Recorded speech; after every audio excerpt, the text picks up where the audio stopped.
Hey, everybody, and welcome back to Glenn and Adrian's Rock Talk. Today's topic is going to be Black Sabbath's sixth album, Sabotage. Adrian is sporting a t shirt that has the infamous artwork on it. Yeah, It's funny, you can see three out of four yeah, you of the can't see band, Tony. He's and the saying, other guy is sitting down. And here, see, for those of you, there you go. all right. And there's the other side of the album. There are some people that consider this one of the worst album covers of all time, and Yeah, they might not be wrong. about that. Uh, what happened was this: they were summoned to the photo studio, and these were supposed to be test shots. And Yeah, so people just kind of arrived, whatever they were doing that day, whatever they happened to be wearing. Some had been out running errands, like poor Bill Ward here.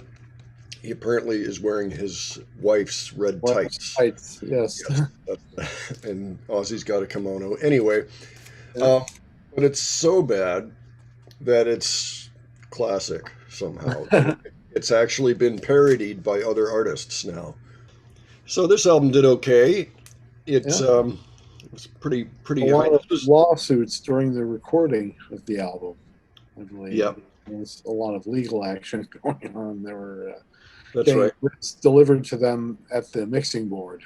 Yeah, apparently there were lawyers in the studio for parts of this, Yeah. which is no fun. They had decided they were getting ripped off by everybody, and so they, they just went ahead and wrote a whole bunch of songs based on how they felt about that. And that would include Megalomania and The Writ, Yeah. which are Yeah. both very long songs closing out each side of the album.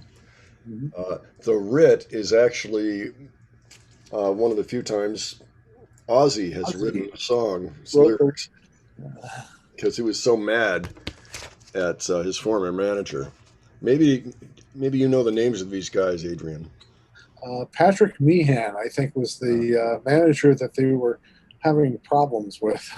Yeah, I don't know much about that whole situation. How long he had been the man? I think he may have been the manager since the start, or close to the start. So, yeah, I noticed that you've become a bigger fan than me over the years, but I've always liked this one, and this one, it's just every song seems to hit you in the face, even the quieter ones.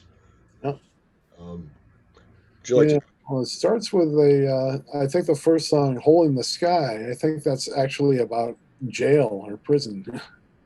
Yeah, I was trying to figure out what it was about because it did sound a little like that.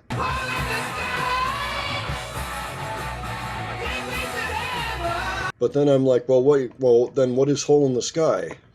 Did you work that out? Sort of a window near the ceiling, I guess. Something. Gateway to Heaven. That's the impression I had. Anyway. Okay, so it's like a window way up or something, Yeah, and they're in the hole mhm.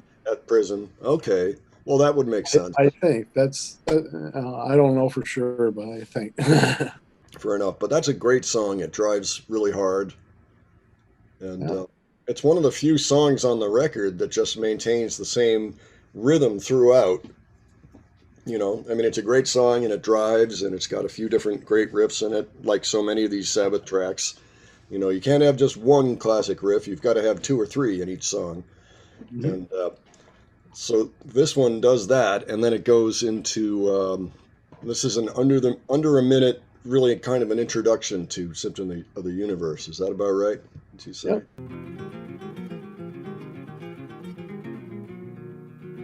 It's funny. I was trying to find out specifically what Symptom of the Universe is about. It just sounds like a regular song, like almost like a love song or something. Come and Oh, step inside my dreams. Uh, well, in your eyes, I see no sadness. You are all that loving means, or something like that. That okay. kind of sounds like a love song, Yeah, perhaps. okay. Okay. Yeah, I kind of thought that song's music overshadowed its lyrics because the Yeah. music in that track is I mean, there are a lot of firsts for me. Like I don't recall anything that sounded like that before it. In particular, the part where dun dun dun dun dun dun dun dun, dun, dun, dun, dun, dun, dun, dun, dun. It's a thrash lick. You heard that all over the Slayer that came 10 Yeah, years later, but not back then. You know, so I think it must have been influential. yeah, it was very influential for. It was like one of the first thrash metal songs or something, Oh, okay. Well, then that would make sense. or whatever. What gave birth to thrash metal? Yeah, well, that's what I was trying to think of was, have I heard anything like that before? Because those menacing chords. Yeah. But, there was one other thing that I think it might have a claim to fame for it. Later on in the song, there's a section that sounds like something you've heard on every Van Halen record.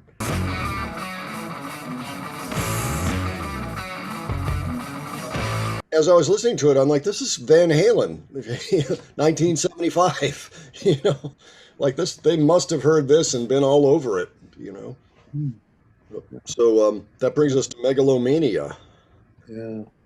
One thing that I heard about this song, or read about it actually, was that somebody said it was, well, it was about somebody who sells his soul to the devil, but then goes back down to hell to get it back, Oh, gets his soul back, and comes back to earth or something like that. Somebody described it that way. okay. Anyway, and I've also read that it had more to do with the lawsuits that were going on. Yeah. Well, I remember, I mean, one of the big lines is, why won't everybody leave me alone?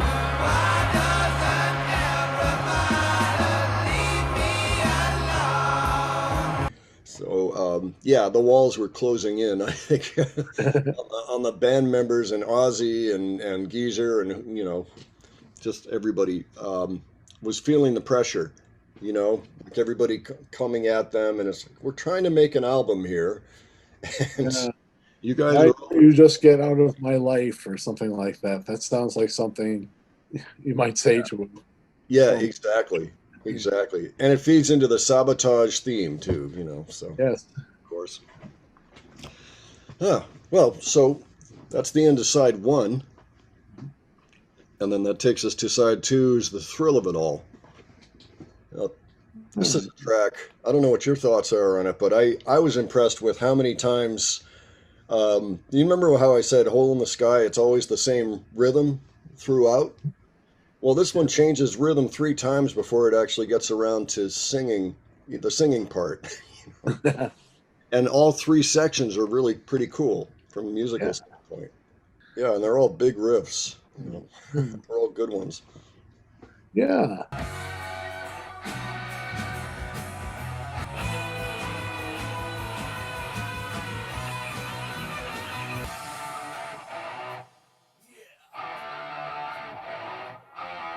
I'm not sure what the words are about.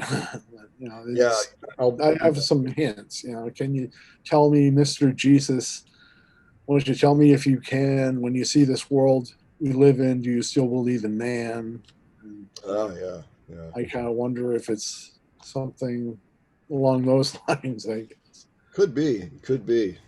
I mean, they tend to have a nihilistic view. A lot of the Geezer lyrics, Yeah. you know, and a lot of songs about, well, God, why this or why that, or Okay. And the next one after that is Super Czar.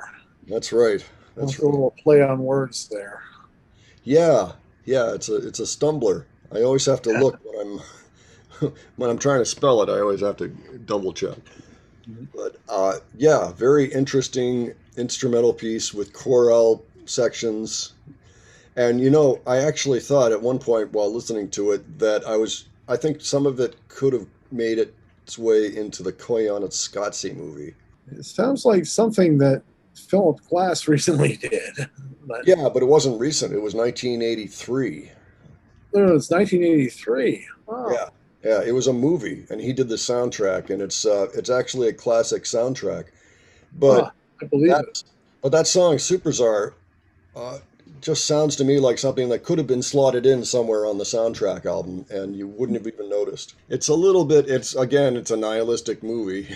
You know? Oh, It's like, oh no, we're screwed.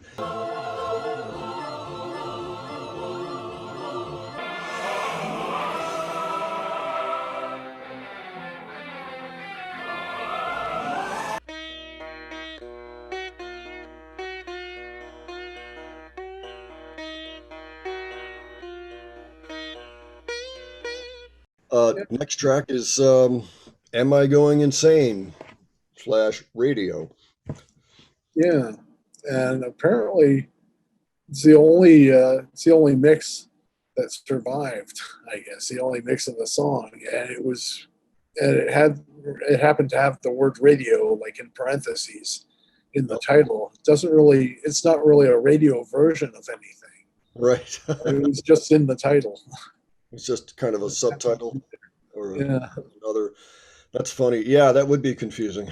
That song also, it's the first time that I'm reminded of what Ozzy's solo career became. It's like I am hearing a track off of Ozzy's future solo career when I listen to Am I Going Insane? For some reason, because it's more of a pop song, you know, it's more of a commercial sounding thing, and it's so it could have been slotted in like Blizzard of Oz or something, I feel like.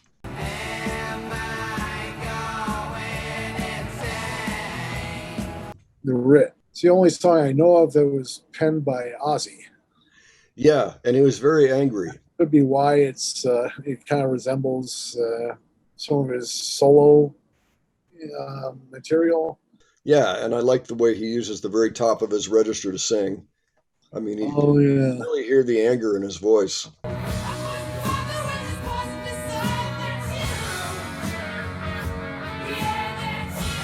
it's probably one of the things that struck me about that song. It sounds very emotional for me singing. Yeah, yeah, absolutely.